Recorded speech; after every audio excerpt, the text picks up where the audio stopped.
Rodolphe Lamez, dites-nous, ce salon Vinexpo 2019, quelle ampleur a-t-il aujourd'hui? Alors, le salon de Vinexpo en 2019, c'est un salon qui va regrouper 1600 exposants, 30 pays. On attend un peu plus de 40 000 personnes qui sont tous venus du monde entier. Vous avez des participants de l'Uruguay, de l'Argentine, bien entendu de la France, mais nous avons aussi des nouveaux venus. Par exemple, des exposants qui viennent de Turquie et du Vietnam, de l'Asie du Sud-Est, d'où je viens. C'est un salon un peu plus petit qu'en 2017. C'est un salon qui est différent. Il est différent pour deux raisons. Déjà parce qu'en fait, on a approché la date au mois de mai. Traditionnellement, c'était un salon qui avait lieu plutôt au mois de juin. On a voulu répondre un petit peu aux interrogations et aux inquiétudes de nos exposants par rapport à l'incidence de la chaleur sur la dégustation. Donc on s'est un petit peu rapproché au mois de mai, essayer de trouver une synergie aussi avec le calendrier de nos acheteurs internationaux. Et puis c'est un salon qui répond à la nouvelle stratégie de Vinexpo.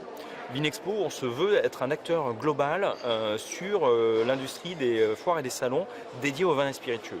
Donc quand je dis ça, c'est-à-dire qu'on a des salons aux États-Unis, évidemment en Europe avec Vinexpo Bordeaux qui commence ce jour, mais aussi en Asie. Et on offre une plateforme à tous nos clients au sein de laquelle ils vont choisir. Donc certains vont peut-être se redéployer un peu plus sur l'Asie, un peu plus sur les États-Unis. Donc on a un petit mouvement de balancier. Moi j'appelle ça de l'inspiration. On est plutôt dans un mouvement d'expiration sur Bordeaux et puis on inspire sur d'autres lieux. Tout de même une forte concurrence avec Provine. Toujours, on a une grosse concurrence internationale.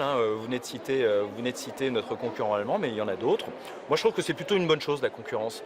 Ça permet un petit peu de retravailler sur les fondamentaux du salon, de comprendre un petit peu ce qui fait l'ADN et la spécificité de la marque Vinexpo, et de mobiliser un petit peu toutes les équipes, mais aussi tous les acteurs de la filière autour de Vinexpo, l'importance de Vinexpo dans le patrimoine déjà bordelais, mais aussi dans l'environnement économique français.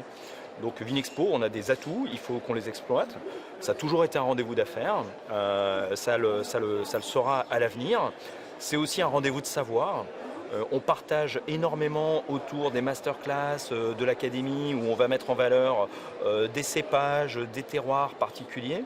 Mais aussi demain, le 14 mai, on va lancer le symposium qui est consacré au dérèglement climatique et l'impact que cela peut avoir sur l'ensemble de la filière, et viticole et vinicole. Donc ça, c'est très important.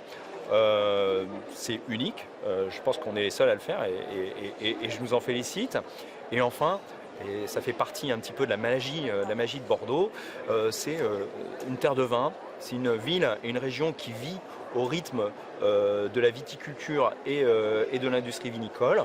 Eh bien, on a cette synergie qui se met avec les châteaux, avec le public. Hier, on avait la grande dégustation qui était ouverte aux particuliers, qui ont pu goûter 600 vins différents.